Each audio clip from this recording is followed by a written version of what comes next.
तपाईँ सबै मान्छे मारेका अपराध गरेका मान्छेलाई अध्यादेशद्वारा छोड्नुहुन्छ भने कानुन किन चाहियो? भ्रष्टाचारी र अपराधी मात्रै भइहाल्यो नि, किन जेल बनाउनुहुन्छ? छोडिदिनुहोस्।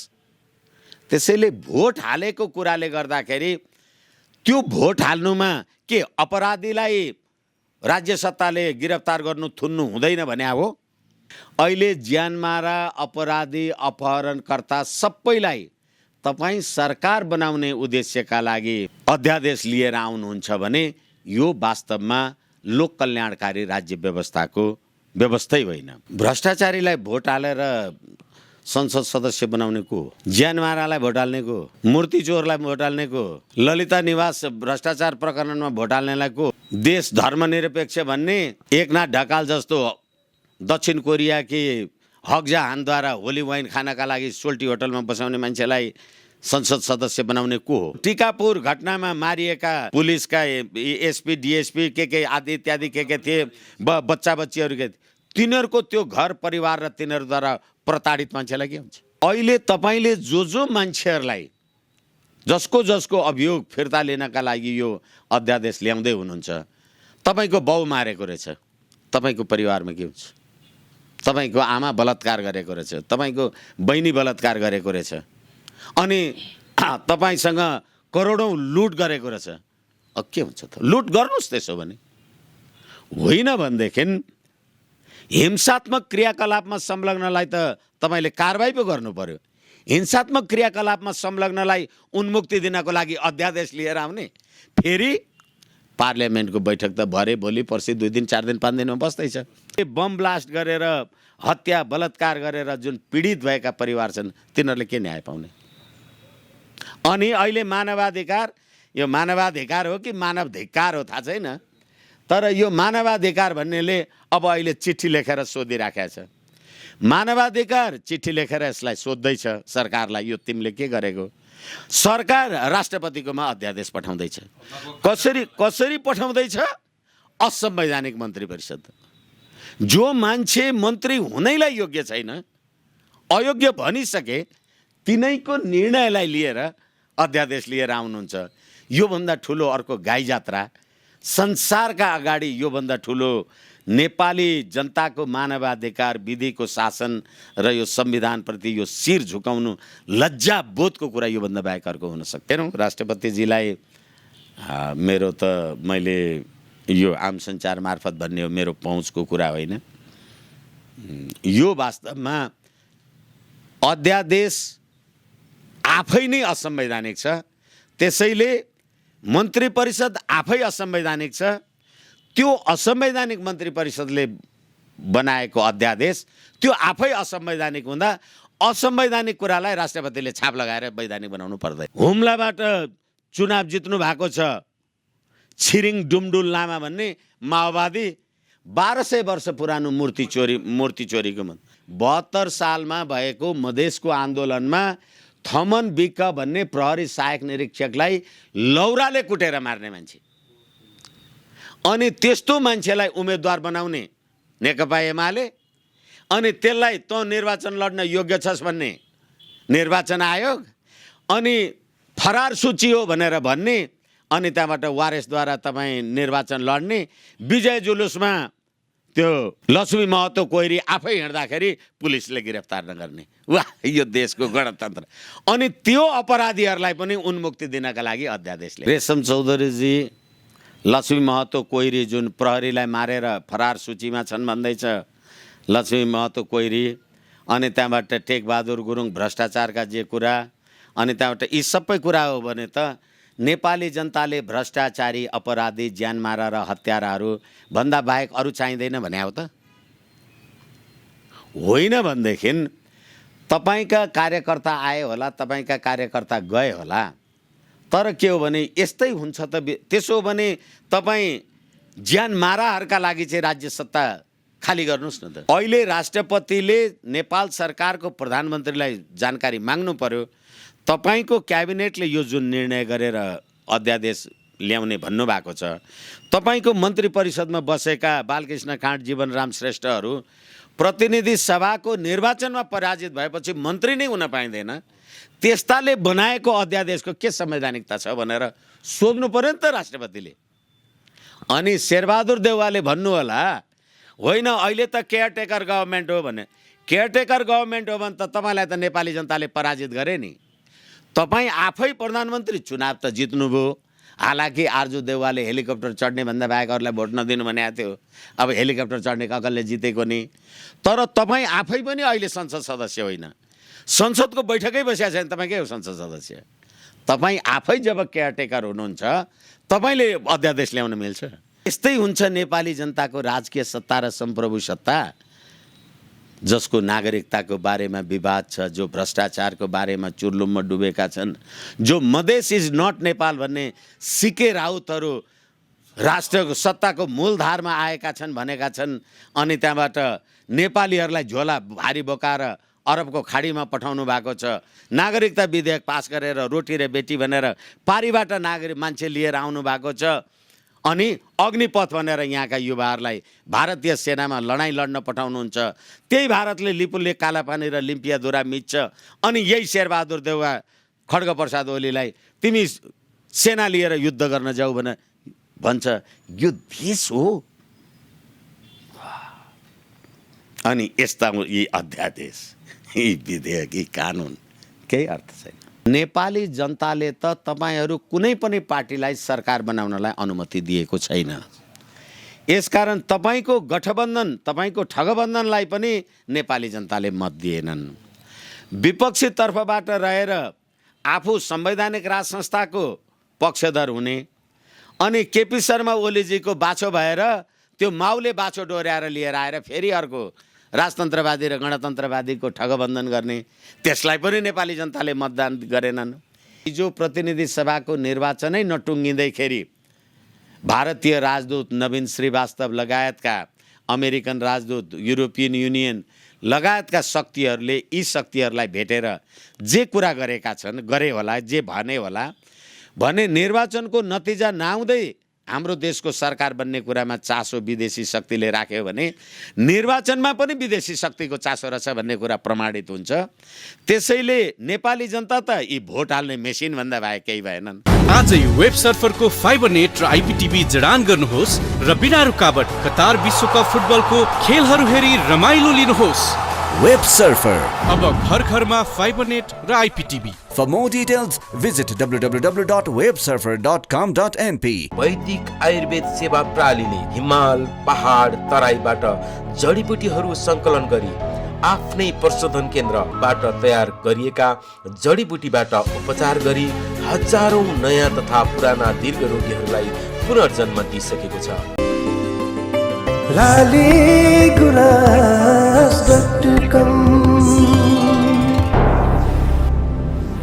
सबै खबर सबैका लागि। हामीसँग वरिष्ठ अधिवक्ता तथा विश्लेषक आदरणीय व्यक्तित्व विष्णु भट्टराई हुनुहुन्छ। हजुर धन्यवाद। अब पछिल्लो यो विषयसँग केन्द्रित रहौँ, समसामयिक विषयसँग। तपाईँ विज्ञ नै हुनुहुन्छ, अहिले यो घटनाक्रममा तपाईँ नजिक पनि हुनुहुन्छ। सरकारले ल्याउन लागेको यो अध्यादेशको विषयमा सबैभन्दा पहिले तपाईँको के छ विचार? यो अध्यादेश वास्तवमा संविधानको धारा 114 द्वारा व्यवस्थित गरिएको संविधानको मर्म र व्यवस्था अनुसार नै प्रतिकूल छ। मुलुकमा तत्काल केही गर्नु पर्यो र संसदको अधिवेशन बैठक चलिराखेको छैन भने तत्काल केही गर्नका लागि, नगरी नहुने कुराका लागि अध्यादेश ल्याउनु पर्ने संवैधानिक व्यवस्था छ संविधानको धारा 114 ले। अहिले मुलुकमा त्यत्रो सङ्कटको कुरा के पर्यो? के युद्ध पर्यो, बाह्य आक्रमण पर्यो, प्राकृतिक प्रकोप पर्यो, अथवा यो हिजोको जस्तो कोरोना महामारी, स्वास्थ्य स्थिति पर्यो, युद्ध पर्यो, आक्रमण पर्यो, के पर्यो? सरकार बनाउनु पर्यो नि त। यसै कारणले गर्दाखेरि मैले तपाईँलाई निवेदन गरेँ, संविधानको धारा 114 कै धज्जी उडाउने काम हो यो। अहिले जसरी राज्य सत्ताको तर्फबाट, राज्य सत्ता भन्दा पनि सरकारमा रहेका मन्त्री परिषदमा रहेका मान्छेहरूको कुरालाई सुन्दाखेरि हिंसात्मक क्रियाकलापमा संलग्नलाई मूलधारमा ल्याउनका लागि हामीले यो काम कारबाही गर्दैछौँ भनेर सरकारको तर्फबाट आम संसार समक्ष विचार अभिव्यक्त भएको कुरा सुनियो। अब सत्ता सञ्चालन गर्नका लागि तपाईले अपराधी, ज्यानमारा, विमान अपहरण गर्ने, भ्रष्टाचार गर्ने, चोरी डकैती गर्ने, अदालतले कर्तव्य ज्यान मुद्दामा कसुरदार ठहराएर जेलमा बसेका मान्छेहरूलाई उन्मुक्ति गर्ने भन्ने हो भने यो राज्य व्यवस्था भनेको मेरो विचारमा अहिलेको यो जुन अध्यादेश छ यसले राजनीतिको अपराधीकरण र अपराधीको राजनीतिकरण। तपाईँ ज्यान मार्नुहोस्, जेलमा बस्नुहोस्, वारेसद्वारा उम्मेदवारको लागि मनोनयन गर्नुहोस्, अनि भोट पाउनुहोस्, अनि फेरि राज्य सत्तामा पुग्नुहोस्, फेरि मान्छे मार्नुहोस्। यसकारणले गर्दाखेरि नेपाली जनताको राजकीय सत्ता र सम्प्रभु सत्तालाई प्रयोग गरेर हामीले राज्य सत्ता सञ्चालन गर्छौँ भनेर जे भनेका छन्, अहिले ज्यानमारा, अपराधी, अपहरणकर्ता सबैलाई तपाईँ सरकार बनाउने उद्देश्यका लागि अध्यादेश लिएर आउनुहुन्छ भने यो वास्तवमा लोक कल्याणकारी राज्य व्यवस्थाको व्यवस्थै होइन। र अर्को कुरा म तपाईलाई जिम्मेवारीका साथ भन्न सक्छु, अहिलेको मन्त्री परिषद भनेको काम चलाऊ मन्त्री परिषद। यो मन्त्री परिषदको कुनै संवैधानिक र कानुनी आधारै छैन। यो मन्त्री परिषदले यस प्रकारको निर्णय गर्न पाउने यो संविधानले परिकल्पना गरे बमोजिम तपाईँ वास्तवमा अहिले यस्तो प्रस्तावै पास गर्न सक्नुहुन्न, ल्याउनै सक्नुहुन्न। जस्तो कि म तपाईलाई उदाहरणको लागि अथवा यो भनौँ संविधानको धारा 77 प्रधानमन्त्री तथा मन्त्रीको पद रिक्त हुने अवस्था। प्रधानमन्त्री र मन्त्रीको पद कहिले रिक्त हुने रहेछ? देहायको कुनै अवस्थामा प्रधानमन्त्रीको पद रिक्त हुनेछ। हामीले शीर्षक भन्यौँ प्रधानमन्त्री तथा मन्त्रीको पद रिक्त हुने अवस्था। राष्ट्रपति समक्ष राजीनामा दियो भने 100 बमोजिम निज प्रतिनिधि सभाको सदस्य नरहेमा। अहिलेको मन्त्री परिषदमा रहेका बालकृष्ण खाँड, जीवनराम श्रेष्ठ, उमेश श्रेष्ठ, पम्पा भूषाल भनेको संसद सदस्य हुन् यिनीहरू? त्यसै एकैछिन म तपाईँलाई भन्दैछु, निज प्रतिनिधि सभाको सदस्य नरहेमा तपाईँ प्रतिनिधि सभाको सदस्यै हुनुहुन्न, तपाईँ कसरी मन्त्री परिषदमा बस्नुभयो? तपाईँ मन्त्री परिषदमा बस्नलाई नै योग्य हुनुहुन्न, तपाईँले कसरी अध्यादेश ल्याउनुहुन्छ? अहिले तपाईँले भन्नुहुन्छ फेरि होइन निर्वाचन हार्यो। शेरबहादुर देउवाजी लगायत अहिले जो 165 प्रत्यक्ष र समानुपातिक कि समानुपातिक जे छन् 110, यिनीहरू 275 जना मान्छे निर्वाचन आयोगले तपाईँ प्रतिनिधि सभाको सदस्य हुनुभयो भन्ने प्रमाण दिएका मात्रै हुन्। प्रतिनिधि सभाको बैठकै बसेको छैन, तपाईले संसद सदस्यको शपथ ग्रहणै गर्नुभएको छैन भनेदेखि तपाईँ शेरबहादुर देउवा आफै यो संसद सदस्य त हो वैधानिक रूपले, तर के हो भने तपाईँ काम चलाऊ सरकारले संविधानको धारा 114लाई प्रयोग गरेर किन प्रयोग गर्ने? अपराधीलाई उन्मुक्ति दिनका लागि। अहिले तपाईले ल्याउनु भएको अध्यादेश मुलुकी फौजदारी कार्यविधि संहिताको दफा 116लाई तपाईले संशोधन गर्न खोज्नु भएको छ। यसले 116 को व्यवस्था के छ भने झुटा राहदानी, नागरिकता, अध्यागमन, भ्रष्टाचार, मानव बेचबिखन, ओसार, लागु औषध, ओसार पसार, लागु औषध भन्ने दुनियाँ यी मुद्दाहरू तपाईले सरकारले निर्णय गरेर फिर्ता लिन पाउनुहुन्न। अब अहिले नेपाली काङ्ग्रेसको मनाङबाट चुनाव जितेको एउटा मानिस टेकबहादुर गुरुङ भन्ने मानिस काठमाडौँ फन पार्कको 60 रोपनी जग्गा तलमाथिको मुद्दामा 31 करोडको भ्रष्टाचारको मुद्दा छ। त्यो 31 करोडको भ्रष्टाचारीलाई निर्वाचनमा टिकट दिने तपाईँ नेपाली काङ्ग्रेस प्रजातान्त्रिक पार्टी, त्यसै गरेर तपाईँ लोकतान्त्रिक सरकारको निर्वाचन गराउने निर्वाचन आयोग, भ्रष्टाचारीलाई तँ उम्मेदवार हुन योग्य छस् भनेर प्रमाणपत्र दिने निर्वाचन आयोग, अनि नेपाली जनताको राजकीय सत्ता र सम्प्रभु सत्ता भन्ने भ्रष्टाचारीलाई भोट हालेर चुनाव जिताएर पठाउने, भ्रष्टाचारी मुर्दाबाद भनेर नारा लगाउने नेपाली जनता। यसको कुनै अर्थ छ? अब तिनै भ्रष्टाचारीलाई अब संसदमा पुग्नका लागि अब मुद्दा फिर्ता लिने, किनभने भ्रष्टाचारको मुद्दा लागेर विजय गजदार त आउनु पाएको थिएन।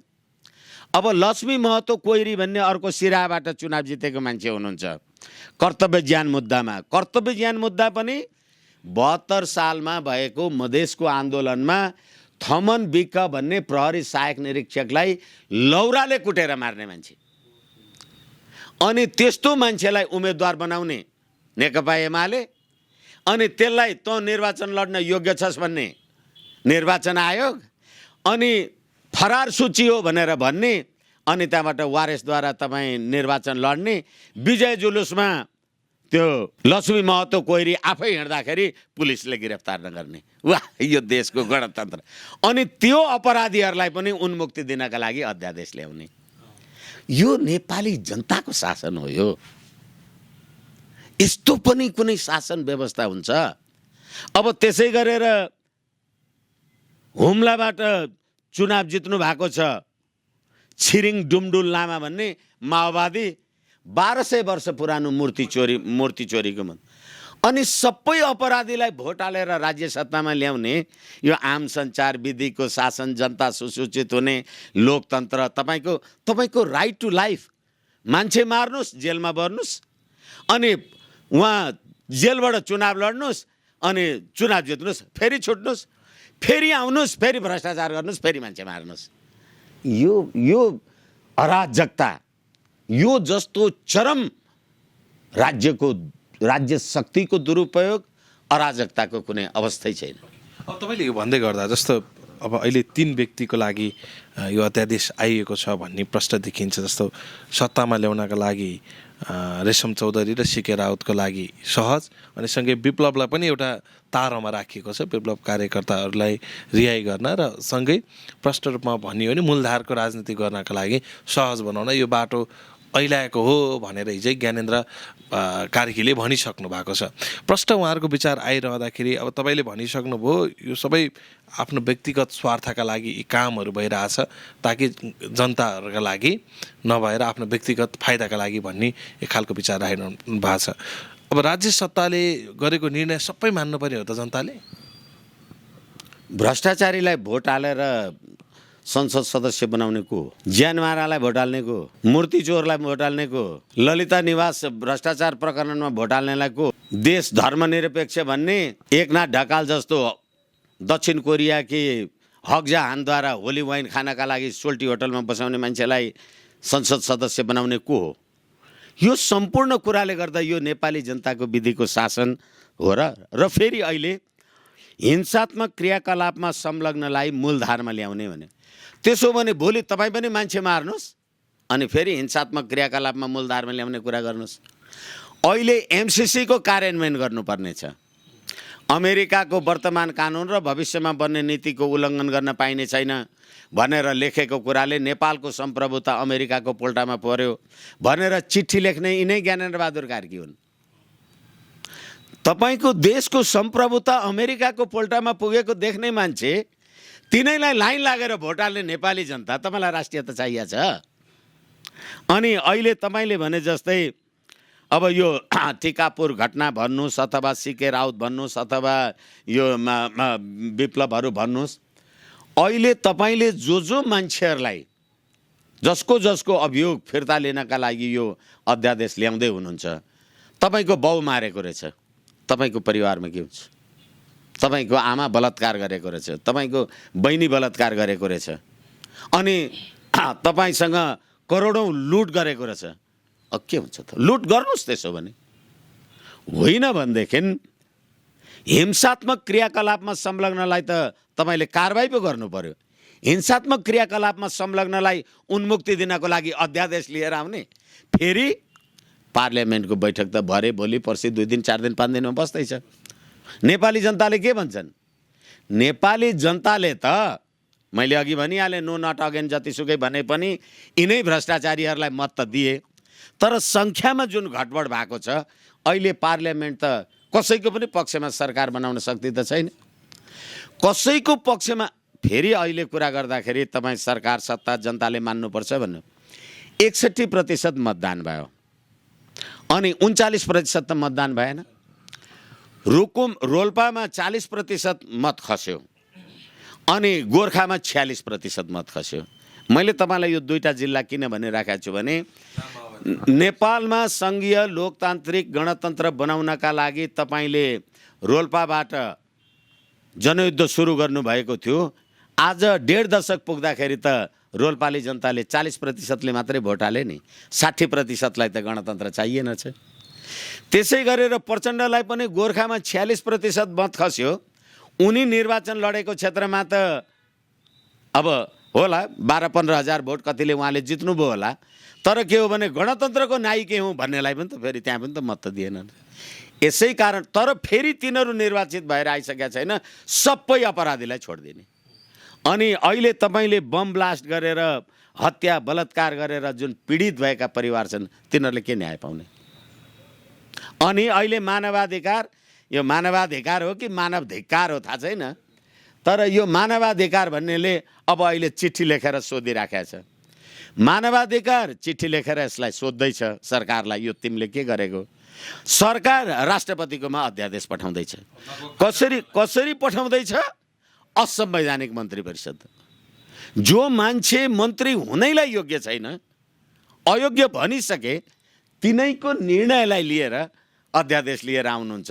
योभन्दा ठुलो अर्को गाई जात्रा संसारका अगाडि, योभन्दा ठुलो नेपाली जनताको मानवाधिकार, विधिको शासन र यो संविधानप्रति यो शिर झुकाउनु लज्जा बोधको कुरा योभन्दा बाहेक अर्को हुन सक्दैन। दुःखको कुरा जस्तो अहिले जुन रूपमा अध्यादेशको कुरा यति चर्किएको छ, अहिले कारागार अगाडि हेर्ने हो भने फुलमालाका साथ चाहिँ हामी देख्न सक्छौँ रेशम चौधरीलाई स्वागत गर्न उनका कार्यकर्ताहरू पुगेका, र रेशम चौधरीकै पार्टीले 2 लाखभन्दा बढी समानुपातिक मत पनि आयो भनौँ न। यो हिसाबले हेर्दाखेरि फेरि रेशम चौधरी त बाहिर लोकप्रिय रहेछन् भन्ने पनि आवाज उठ्यो नि। तपाईँलाई अघि मैले भनिसकेँ। त्यसो भने यो अहिले जुन रेशम चौधरीजी, लक्ष्मी महतो कोइरी जुन प्रहरीलाई मारेर फरार सूचीमा छन् भन्दैछ, लक्ष्मी महतो कोइरी, अनि त्यहाँबाट टेकबहादुर गुरुङ भ्रष्टाचारका जे कुरा, अनि त्यहाँबाट यी सबै कुरा हो भने त नेपाली जनताले भ्रष्टाचारी, अपराधी, ज्यान मारा र हत्याराहरू भन्दा बाहेक अरू चाहिँदैन भने हो त? होइन भनेदेखि तपाईँका कार्यकर्ता आए होला, तपाईँका कार्यकर्ता गए होला, तर के हो भने यस्तै हुन्छ त। त्यसो हो भने तपाईँ ज्यान माराहरूका लागि चाहिँ राज्य सत्ता खाली गर्नुहोस् न त। होइन, टिकापुरबाटै त्यत्रो घटना घट्यो, टिकापुरबाटै उठेर त्यत्रो चुनाव जिते नि त फेरि। त्यसैले म तपाईँलाई भन्दैछु, चुनाव जितेर अपराध नलाग्ने हो भने तपाईँ भ्रष्टाचारीलाई किन कारबाही गरे? तपाईँ ललिता निवास प्रकरणमा विजय गजदारहरूलाई कार्यवाही चलाउनु भयो, माधव नेपालजीहरूलाई के गर्नुभयो? अनि ललिता निवास प्रकरणमै विष्णु पौडेलजीका सन्ततिले 8 आना जग्गा किनेसिने फिर्ता गरे भने तिनीहरूको के? त्यसो भने त भ्रष्टाचारी र अपराधी मात्रै भइहाल्यो नि, किन जेल बनाउनुहुन्छ? छोडिदिनुहोस्। त्यसैले भोट हालेको कुराले गर्दाखेरि त्यो भोट हाल्नुमा के अपराधीलाई राज्य सत्ताले गिरफ्तार गर्नु थुन्नु हुँदैन भने हो?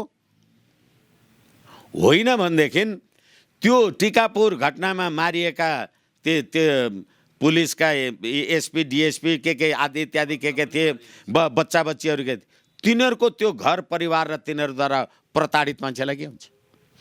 अहिले तपाईँले अस्ति गएको प्रतिनिधि सभामा ल्याएको सत्य निरूपण तथा मेलमिलाप आयोग विधेयकमा पीडकलाई उन्मुक्ति र पीडितलाई अरू बढी शासित गर्ने, अरू बढी पीडा दिने कारणले गर्दा खबरदार यो विधेयक पास गर्न सक्दैनौ भनेर युएनओले अथवा पश्चिमा शक्तिले भन्दा त 1 इन्च अगाडि बढाएनन्, तर नागरिकता विधेयक त रातै रात पास गरे नि। यी कसले चलाएको छ यो देश? यसै कारणले गर्दाखेरि भोट त हाले नि भन्ने तपाईँ पनि भ्रष्टाचार गर्नुहोस्, त्यसो भने भोट हालिहाल्छ। तपाईँ पनि मान्छे मार्नुहोस्, भोट हालिहाल्छ। राष्ट्रपतिको के निर्णय होला? जसरी नागरिकता विधेयक रोक्नु भएको थियो त्यस्तै होला कि या पास होला? अब संविधानको धारा 81, संविधानको धारा 81 के छ भने प्रधानमन्त्रीले देखाएका विषयहरूमा राष्ट्रपतिलाई जानकारी गराउनेछ, जानकारी गराउनुपर्छ। अनि के विषयमा जानकारी गराउनुपर्छ भन्दै भन्दै संसदमा पेश गरिने विधेयक आदि इत्यादि उल्लेखित राष्ट्रपतिले जानकारी मागेको अन्य आवश्यक विवरण नेपालको समसामयिक परिस्थिति र वैदेशिक सम्बन्धमा भनेपछि अहिले राष्ट्रपतिले नेपाल सरकारको प्रधानमन्त्रीलाई जानकारी माग्नु पर्यो।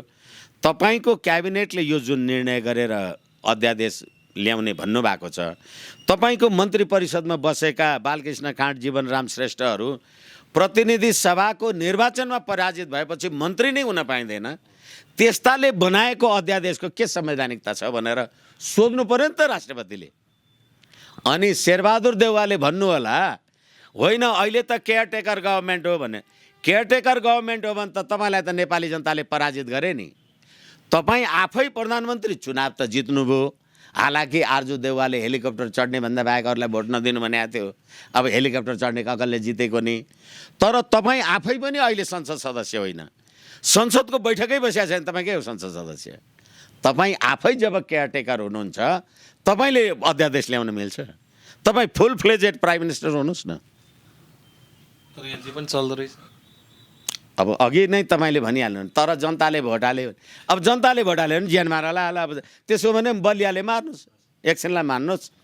कसैले तपाईँलाई भन्यो तँलाई म खुकुरीले काटेर मारौँ कि 12 हिर्काएर मारौँ भनेर के रोज्नुहुन्छ? त्यसैले यो कुनै राज्य प्रणाली हो? यस्तो राज्य व्यवस्था हुन्छ?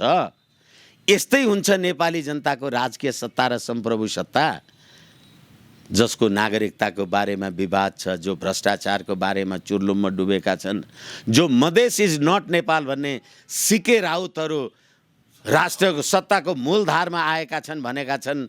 अनि त्यहाँबाट नेपालीहरूलाई झोला भारी बोकाएर अरबको खाडीमा पठाउनु भएको छ। नागरिकता विधेयक पास गरेर रोटी र बेटी भनेर पारीबाट नागरिक मान्छे लिएर आउनु भएको छ। अनि अग्निपथ भनेर यहाँका युवाहरूलाई भारतीय सेनामा लडाइँ लड्न पठाउनुहुन्छ। त्यही भारतले लिपुले कालापानी र लिम्पियाधुरा मिच्छ। अनि यही शेरबहादुर देउवा खड्गप्रसाद ओलीलाई तिमी सेना लिएर युद्ध गर्न जाऊ भने भन्छ। यो देश हो? अनि यस्ता यी अध्यादेश, यी विधेयक, यी कानुन केही अर्थ छैन। यो जुन अध्यादेश आएको छ, पहिलो कुरा त प्रष्ट रूपमा जनताको हितमा छैन भने सबैलाई थाहा नै छ, र दोस्रो कुरा राष्ट्रपतिबाट कार्यान्वयन हुने सम्भावना कम छ। जनताको हित अहित होइन। तपाईँ सबै मान्छे मारेका, अपराध गरेका मान्छेलाई अध्यादेशद्वारा छोड्नुहुन्छ भने कानुन किन चाहियो? अराजकता, ललेसनेस। हामी भन्छौँ विधिको शासन, तर यिनीहरू के गरेका छन् भने शासकको विधान, रुल अफ ल कि rulers law. This is not rule of law, this is rulers law. सत्तामा बसेकाले जे मन लाग्यो त्यही गर्ने, त्यो चाहिँ शासकको विधान भयो। विधिको शासन भने चाहिँ यहाँ जे जो बन्दोबस्त भएको छ त्यो चाहिँ विधिको शासन हो। जुन कुराको बारेमा मुद्दा फिर्तै लिन पाइँदैन, जुन अपराधको बारेमा, भोलि राष्ट्र विप्लवको मुद्दा पनि फिर्ता लिनुहोस्, क्या आपत्ति? यसै कारणले गर्दाखेरि यो मिर्जाफर इफियाल्तसहरू जस्ताले चलाएको यो मुलुकको गतिविधि मलाई लाग्छ। अब हेरौँ राष्ट्रपतिजीलाई मेरो त मैले यो आम सञ्चार मार्फत भन्ने हो, मेरो पहुँचको कुरा होइन। यो वास्तवमा अध्यादेश आफै नै असंवैधानिक छ। त्यसैले मन्त्री परिषद आफै असंवैधानिक छ। त्यो असंवैधानिक मन्त्री परिषदले बनाएको अध्यादेश त्यो आफै असंवैधानिक हुँदा असंवैधानिक कुरालाई राष्ट्रपतिले छाप लगाएर वैधानिक बनाउनु पर्दैन। अब म थोरै विषय फर्काउँछु र यो अन्तिम प्रसङ्ग हो। हजुरसँग, जो म 5 मिनट मात्र समय लिन्छु।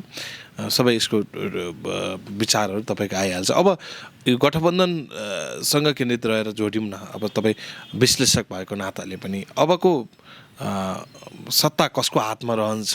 गठबन्धनको हातमा कि प्रतिपक्षमा रहेको एमालेको हातमा? किनभने दुवैले सत्ता निर्माणका लागि लडिराखेको छ आफ्नो आफ्नो तरिकाले, बहुमत जुटाउनका लागि विभिन्न दलसँग सहकार्य गर्दैछ, समीकरण निर्माण गर्दैछ। तपाईँको विचारमा कुन चाहिँ आउला अब सत्तामा र कस्तो रहला अबको 5 वर्ष? अब 5 वर्षको कुरा र 5 मिनटको कुरा र तपाईँले राखेको कुरा त यो 15 घन्टामा पनि टुङ्गिँदैन। तर यो तपाईँहरू गठबन्धन भन्नुहुन्छ, म ठगबन्धन भन्छु। काङ्ग्रेसले एमालेलाई, एमालेले काङ्ग्रेसलाई, माओवादीले रुखलाई, रुखले राजावादीले गणतन्त्रवादीलाई, गणतन्त्रवादीले राजतन्त्रवादीलाई भोट हाल्नु परेपछि यो कुनै विचार, विधि, सिद्धान्त, प्रक्रिया, पद्धति, प्रणालीको राज्य व्यवस्था हो। यसैले यसमा कुनै सैद्धान्तिक अवधारणा छैन। अब अर्को कुरा, तपाईँले अहिले कसको सरकार बन्ने जे कुरा भन्नुभएको छ, नेपाली जनताले त तपाईँहरू कुनै पनि पार्टीलाई सरकार बनाउनलाई अनुमति दिएको छैन। यसकारण तपाईँको गठबन्धन, तपाईँको ठगबन्धनलाई पनि नेपाली जनताले मत दिएनन्। विपक्षी तर्फबाट रहेर आफू संवैधानिक राज संस्थाको पक्षधर हुने अनि केपी शर्मा ओलीजीको बाछो भएर त्यो माउले बाछो डोर्याएर लिएर आएर फेरि अर्को राजतन्त्रवादी र गणतन्त्रवादीको ठगबन्धन गर्ने, त्यसलाई पनि नेपाली जनताले मतदान गरेनन्। यसकारणले गर्दाखेरि मलाई लाग्छ अहिले यही अध्यादेश प्रकरणमै पनि शेखर कोइरालाजी लगायतका मानिसहरू नेपाली काङ्ग्रेसभित्र जुन प्रकारको एउटा ध्रुवीकरणको अवस्था देखिराखिएको छ र अहिले राष्ट्रपतिको भागभण्डाको कुरा जे देखिराखिएको छ, यो सम्पूर्ण कुराले गर्दाखेरि मलाई लाग्छ नेपाली काङ्ग्रेसभित्र संसदीय दलको नेताको निष्कर्ष नभइकन अहिले यसैको सरकार बन्न सक्छ भन्ने अवस्थाको विद्यमानता छैन। अहिले संविधानको धारा 76(1) को सरकारै बन्न सक्दैन, कसैको बहुमत छैन। 2 वा 2 भन्दा बढी दल मिलेर सरकार बनाउने कुरा गर्दाखेरि जहाँसम्म लाग्छ अहिले संसद सङ्ख्यामा सबैभन्दा ठुलो 89 सिट पाएको नेपाली काङ्ग्रेसले संविधानको धारा 76 2 बमोजिम अरू दलको सहभागिता लिनका लागि यो यति अपराधीपूर्ण काम कारबाही गर्यो। त्यसैले गर्दा मलाई लाग्छ यो घन्टी चिन्ह लगायतका दलहरूले नेपाली काङ्ग्रेसलाई समर्थन गर्ने बित्तिकै यिनीहरूको साख समाप्त हुन्छ। अब अहिले सीके राउत र यो रेशम चौधरीवाला कुराहरूलाई लिएर तपाईँ जानुहुन्छ र त्यसमा तपाईँ नेत्रविक्रम चन्द विप्लवलाई जोड्नुहुन्छ भने फेरि पनि यो राज्य व्यवस्थाको त विरोधी शक्ति हुनुहुन्छ नेत्रविक्रम चन्दजीहरू। यसै कारणले गर्दाखेरि संसदीय दलको नेताको टुङ्गो नलागुन्जेल नेपाली काङ्ग्रेसको नेतृत्वमा सरकार बन्ने कुराको बारेमा अहिले भनिहाल्नलाई अलि हतार हुन्छ। अब जहाँसम्म नेकपा एमालेको कुरा छ, नेकपा एमालेसँग निर्वाचनमा साँठगाँठ गर्ने उपेन्द्र यादवहरूले त होइन नेकपा एमालेसँगको अब हाम्रो सहकार्य निर्वाचनका लागि मात्रै हो, अब सकियो भनेपछि उहाँहरूको पनि सरकार बनाउने अवस्था देखिँदैन। यसले गर्दाखेरि लार्जेस्ट पार्टीले सरकार बनाउने हो संविधानको धारा 76(3), तर 76(2) कै अवस्थालाई हेर्नका लागि अहिले यो संसदीय दलको नेपाली काङ्ग्रेसको संसदीय दलको नेताको कुरालाई निर्धारण गरेपछि मात्रै भन्न सकिन्छ र सरसर्ती एकदम लुज एनालिसिस गर्ने हो भने अहिले लार्जेस्ट पार्टी पनि र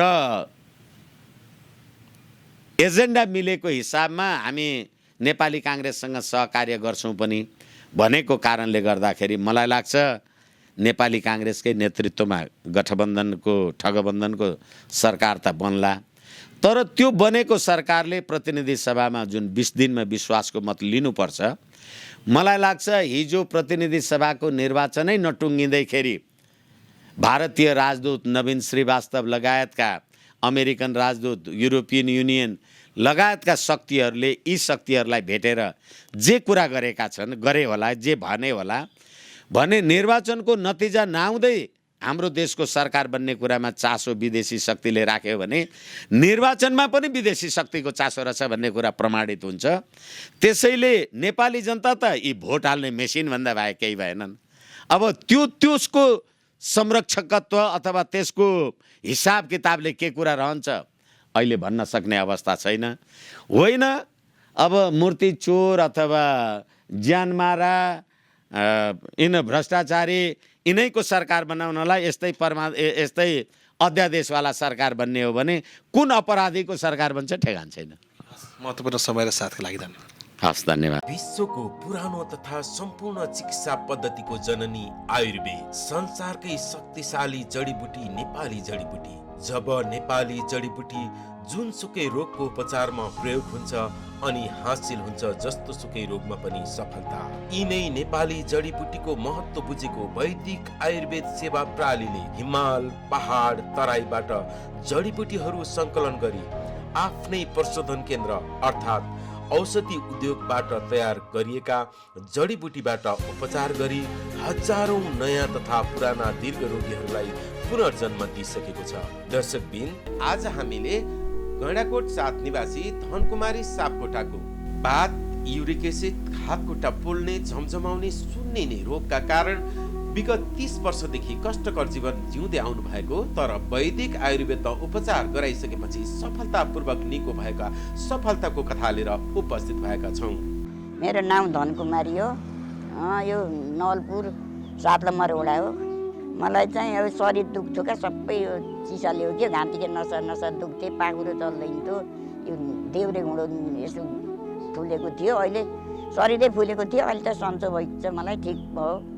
वैद्य आयुर्वेदमा गयो कि त्यहीँ गएर सन्चो भयो। 30 वर्ष जति भयो मलाई यो भित्रभित्र फुलेको। दबाई कोही पकाएर खाने खाएँ, कोही चाहिँ महसित खाने खाएँ, कोही पानीसित खाने खाएँ, कोही दुधसित खाने। अहिले अब छैन, मुख बार्नुपर्छ। अहिले त धेरै बिसेक भयो, त्यहाँ नगएका बाँध्न पनि गाह्रै थियो। भ्यासमा गएँ, सरकारी यहाँ नि गएँ, त्यहाँ सरकारी यहाँ गएर नि भएको होइन। पुरानो भयो, अब 30 वर्ष जति भयो। ठ्याक्कै मैले थाहा पाएको 30 वर्ष भयो। सकन्जरी गरी यस्तो हिउँदी गएर मेडिकल उनी गएर दबाई ल्याएर खायो। हात खुट्टाले टेउदाखेरि दुख्थ्यो, यस्तो मेडिकलमा गएर दबाई ल्याएर खायो। 100-150 दबाई दिन्छन्, अलि बिसेको हुँदो रहेछ। अनि त्यतिकै सन्चो भयो भनौँ, केही हेरेर नि हुँदो रहेछ। अनि फेरि सरकारी यहाँ गएर दबाई ल्याएँ, जचार दबाई ल्याएको 300 को दबाई दिनुभएको थियो सरकारीमा। त्यो दबाईले त हुँदै भएन। मलाई कसैले नि भनेका थिएन, त्यहाँ याफुमा भन्दा हार्दा सुनेर गयो किनका, नभनिकन भनेका भनेर नि भएन। याफुमा प्रचारमा भन्न सुनेर अनि खोज्दै गएको। वैद्य आयुर्वेदीलाई धेरै धेरै धन्यवाद छ। मेरो पुरानो रोग सन्चो भयो। 30 वर्षभन्दा पहिलेदेखिको चिसो बढेको रहेछ, अहिले निग्रो। हामी कहाँ बिना अपरेसन पाइल्स, फिस्चर, फिस्टुला, पत्थरी जस्ता रोगहरूको सफल उपचार गरिन्छ। साथै uric acid, sugar, blood pressure, चाया पोतो, डन्डीफोर लगायत सम्पूर्ण रोगहरूको सफल उपचार गरिने। महिला तथा पुरुषमा हुने यौन दुर्बलता, स्त्री सम्बन्धी रोगहरू, महिनावारी गडबडी, श्वेत प्रदर, रक्त प्रदर, नाक कान घाँटी सम्बन्धी रोगहरू